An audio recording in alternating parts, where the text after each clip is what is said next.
Well, good afternoon, everyone. Let me begin this video by stating that this is an in-house video. It is a family business video. And what I mean by that is simply this. If you've stumbled upon this video and you are not a regular parishioner or regular attendee or congregant of the Church of the Good Shepherd, then feel free to let this video go. It's directed to those who are regular attendees because we're talking about a particular topic that comes about every time this year, and that is the topic of stewardship.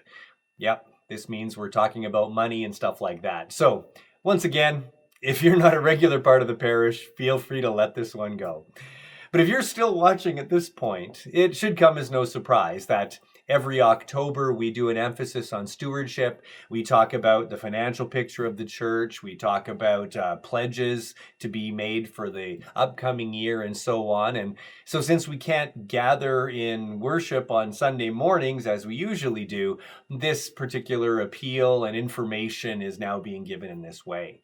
So if you've listened to me thus far, I promise you it gets more interesting from here on.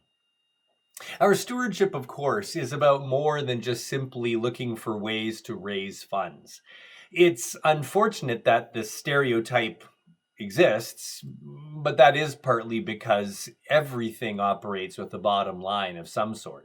We cannot escape the idea that money is involved in running a church and really anything else. But I do want to begin by saying that our stewardship is something that involves not just our treasure, but also our time and our talents. And when we consider that role of stewardship, that we have been entrusted by God with certain gifts and talents and abilities and resources that we can put to good use in the world, in our parish, and so on, we can see that our use of our time and our use of our skills, as well as the donation of our funds, are all part of the package in seeing things happen in a positive way for what it is that God would have us do and what God would have us participate in this time. And so as we talk about stewardship today, even though it's primarily about money in this video, please understand that it also includes the thoughts of how we can offer our time and our energy into the work and ministry of the church as well. Having said all that, let me say from the start that I am tremendously thankful for the faithfulness that the congregation of the Good Shepherd has shown in their giving of those time, talents, and treasures. We are in an excellent place financially, especially considering what this last year and a half has been. Our most recent financial statement for the end of September would show that year to date, to the end of September, our congregation has given 105% of what it is that we budgeted, that we expected would be received. This is something to be celebrated. This is something to be ecstatic about, that we have been able to see this regular giving, basically the fulfillment of pledges, being accomplished to even be a higher number than was anticipated at this point. So thank you so much for your faithfulness in giving this way.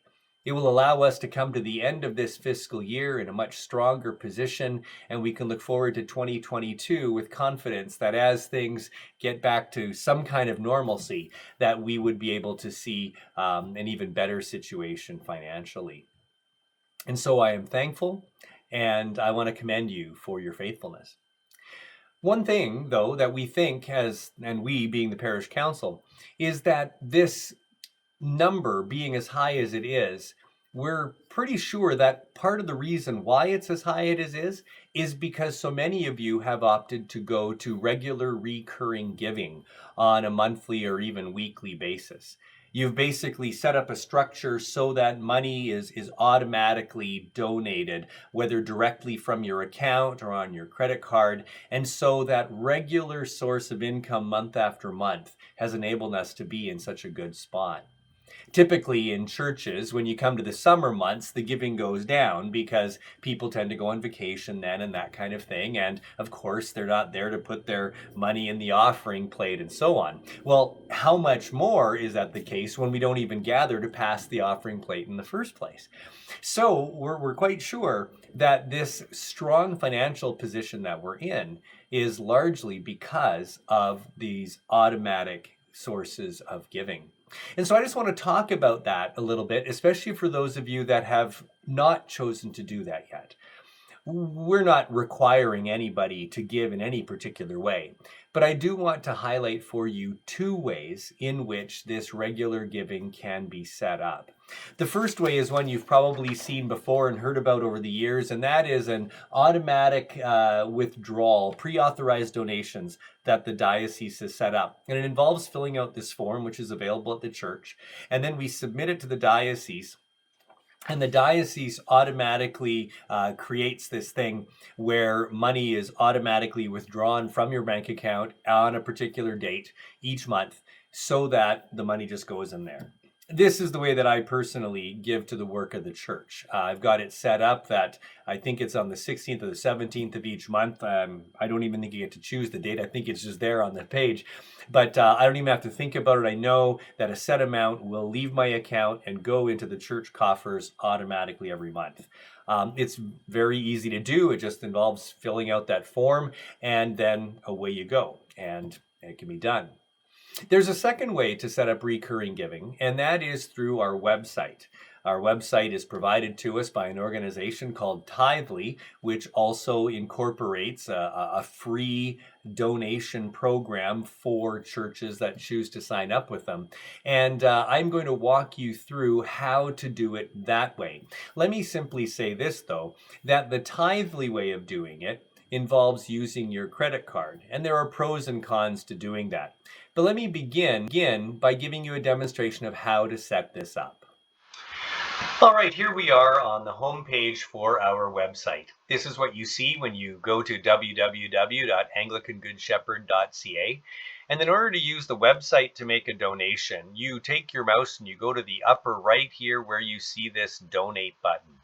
You go ahead and click that, and then it'll take you to the donation page that Tithely provides for us. Now, in order to make this donation happen, you need to create an account. And the reason for that is so that there is a secure way for your credit card to be used, because you will have to enter a password or a PIN, a personal identification number, so that people know that you are authorizing this purchase. Well, that's what they treat, this donation rather. And so up here, you'll see you can click in log in or sign up. It doesn't matter which one you push. You come to the same page. If you already have an account, you enter your email and password and log in, or you create an account. So if you're going to create an account, you click that button, and then you're going to go ahead and put in, as you see, your first and last name, your email address. You're going to create a password and then enter it again to confirm it. And then also you can create a 4-digit PIN and confirm that. It's just easier sometimes to enter 4 digits rather than a complete password. Click submit and your account will be created, and then you're able to go ahead and start using it.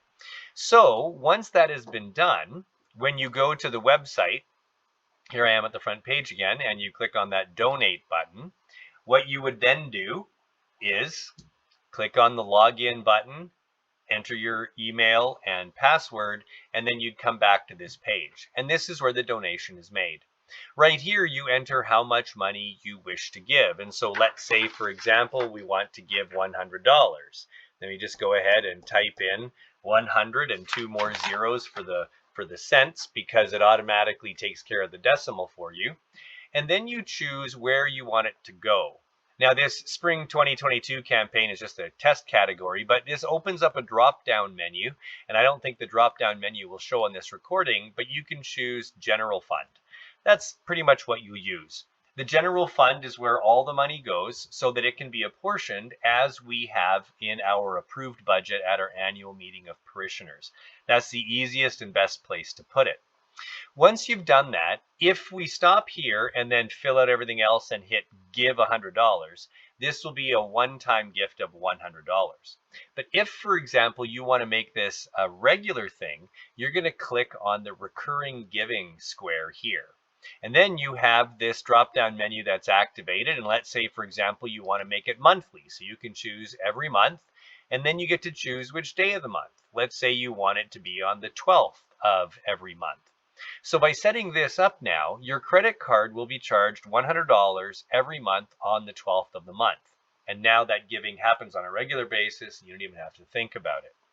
What happens from here now is you simply go ahead and put in your first and last name and email and phone number, as you can see here, run all that info through. And then here you're going to enter your credit card number along with the expiry date and the CVC code. In other words, the 3-digit number on the back of your card.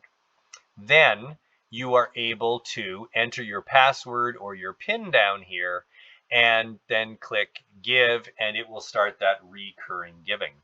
There's 2 other boxes for you to check here though. This one that says cover fees, if you click on the little I button, it should pop up a little window to describe what it is. And I don't know if you can see this right now, but what it just simply says is that it will increase your gift slightly to cover the processing fees. What it means by that is this.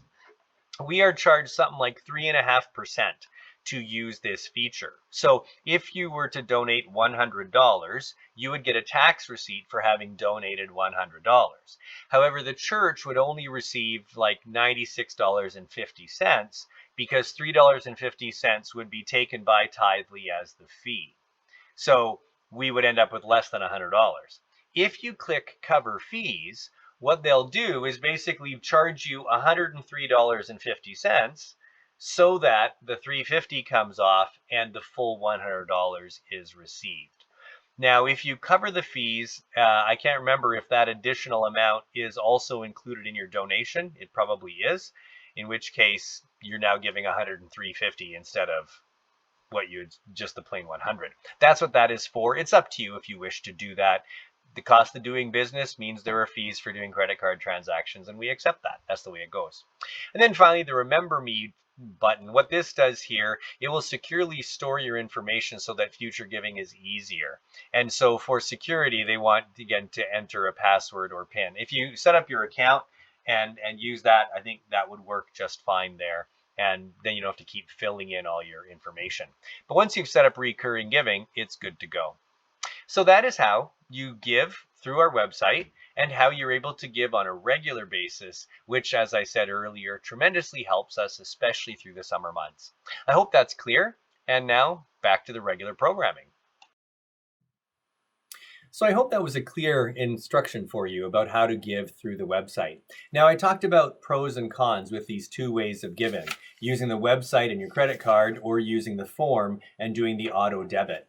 One of the advantages of using the website is it's really easy to go in and set it up. It happens immediately and you can change it at any time and update your information and modify the amount or even the date without any trouble.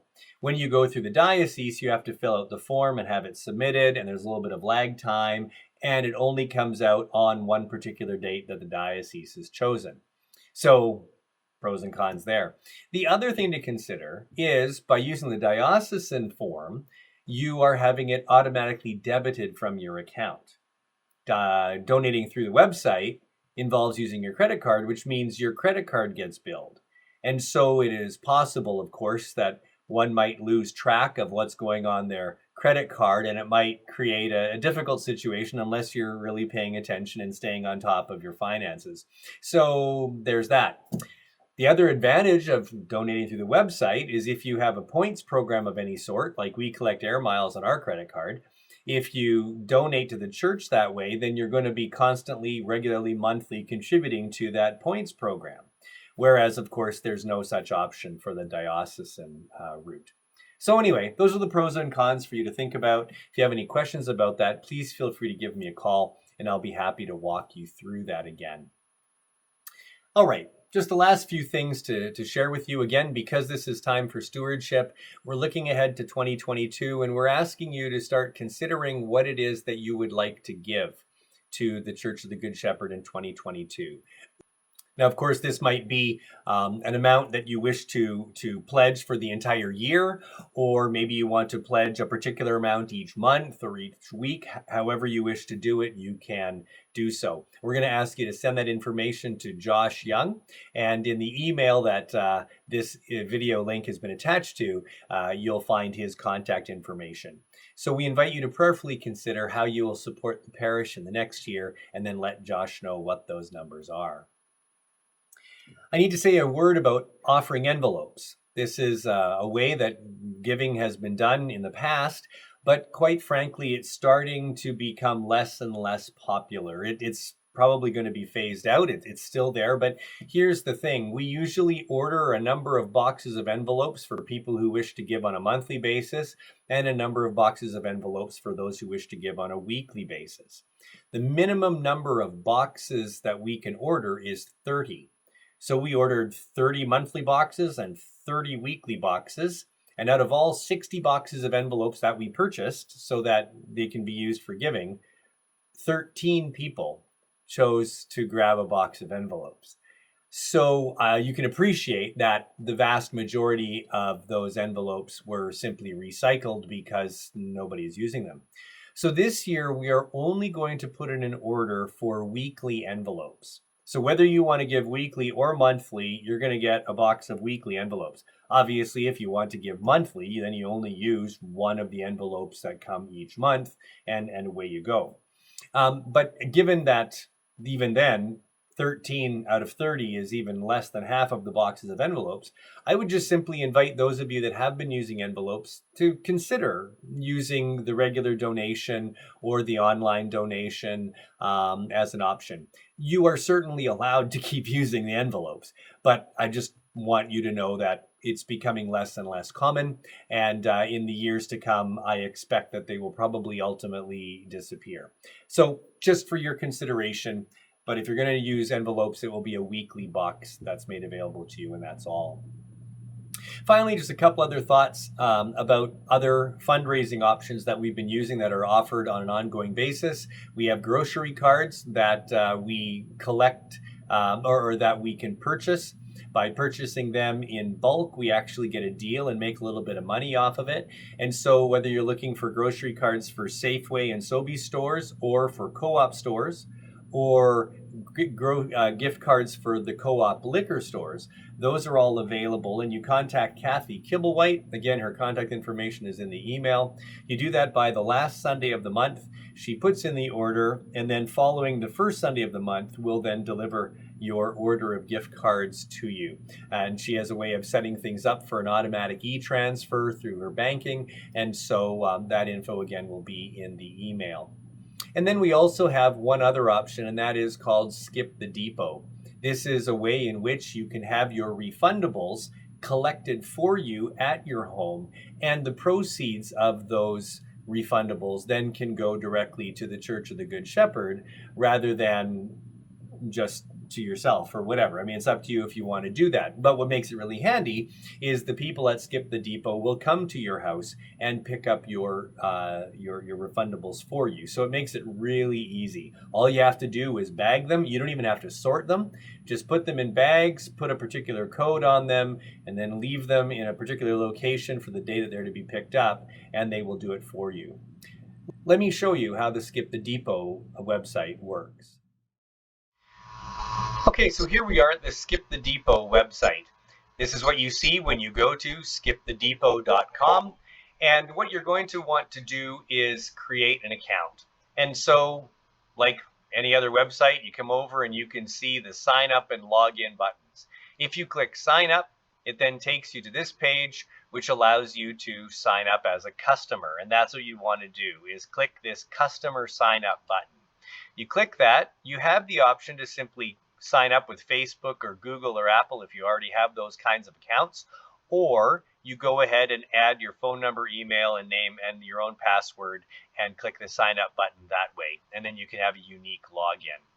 Once you have done that, let me just go back to the beginning. Once you have set that up, then what you can do is click the login button, and when you do that, it'll do it automatically, especially if you click that, it would remember your login information. So either you do it manually or it automatically takes you there. Now, this is my account. Let me just switch to my personal account because this is what you would see. It would be something like this.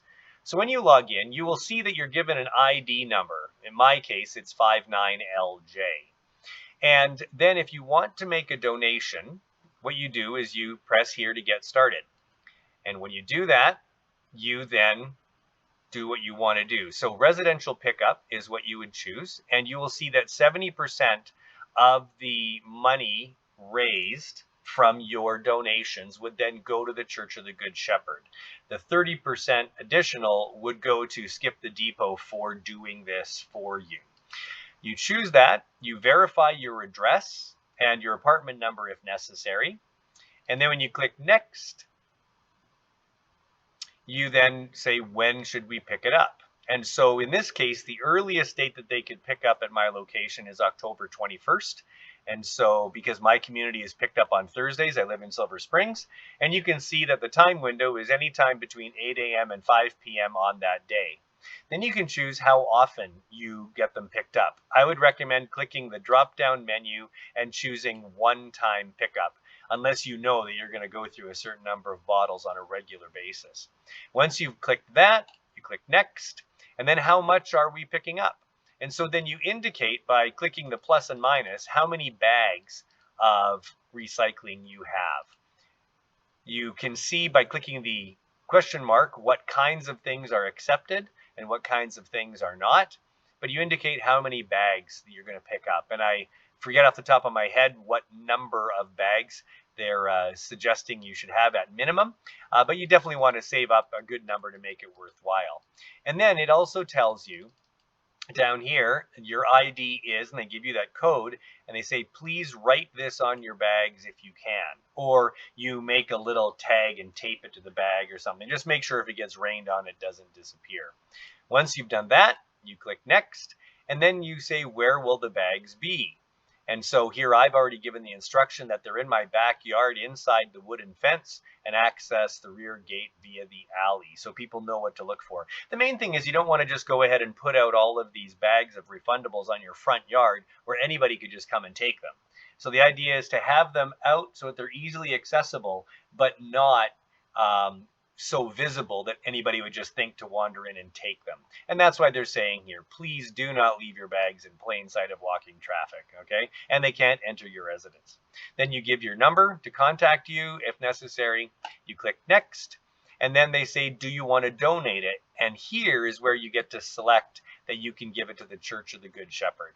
You'd want to check, I want to receive a tax receipt, because then the information that Skip the Depot has collected will then be sent to the church, and it will be added to your charitable donations for the year. And so you probably want to check that box. And then you click submit, and they will then verify that you've set up this appointment. They will text you that it's all confirmed. And then what will happen is on the day of, they will let you know when they expect to be there and will give you a bit of a heads up. So that's really handy as well. When you log in as well, you can see the history of what you have done. And so I click history here, and it shows that the last time was back on July 8th. They picked up all my bags of refundables, and on the 9th of July, 51.55 was donated to the Church of the Good Shepherd. Obviously, they took off 30% for their costs. When you see here, they show that it was 12 bags of beverages. 594 of them were under 1 liter in size, and 57 were greater than a liter. And then here they have a picture verifying that they found the bags exactly as I indicated they would be. So it's rather good in this sense. It's easy to use, and you don't have to go to the depot, hence the name Skip the Depot. So that's an option for you for giving as well. All right, almost done here. This has been taking longer than I expected, but I hope it's being informative. The last thing that is a regular part of our giving is for the altar flowers. Of course, when we gather in person, what the tradition has always been is to have fresh flowers every week behind the holy table. And that cost is usually, I think it was $40 or $45 per display. And so it is through Laura Carruthers, and her contact information is in that email again, that you can choose a particular week to dedicate the altar flowers in someone's name. And then, of course, the expectation is that you would make that donation of the appropriate amount for that. Now, we're still using artificial flowers at this point because we're not gathering on a regular basis. Those displays will change for Advent. So in just over a month, we'll see those change. And of course, the artificial flowers are more expensive than the fresh flowers. And so the regular donation still offsets the cost of the altar flowers. And it's important to know that those altar flower donations just go to the altar flowers. It just simply covers the costs. So if you wish to dedicate flowers in the memory of a loved one or another occasion or what have you, you can do so, and you'll be named in our weekly bulletin when we're back to meeting on a regular basis. Or as you've seen, I'll be indicating that in our emails that I send to the congregation. So I do trust that this has been helpful to you and informative. Once again, if you have any questions at all about this, please don't hesitate to call me, or you can call Kathy McDuff or Kathy Kibblewhite, our wardens, about that. And if there is some clarification at all on receipting and pledges, please feel free to contact Josh as well. Well, thank you. And again, I really appreciate your faithfulness in giving and supporting the parish. We're looking forward to finishing off 2021 strong, and then looking forward to the possibilities ahead in 2022. Bless you.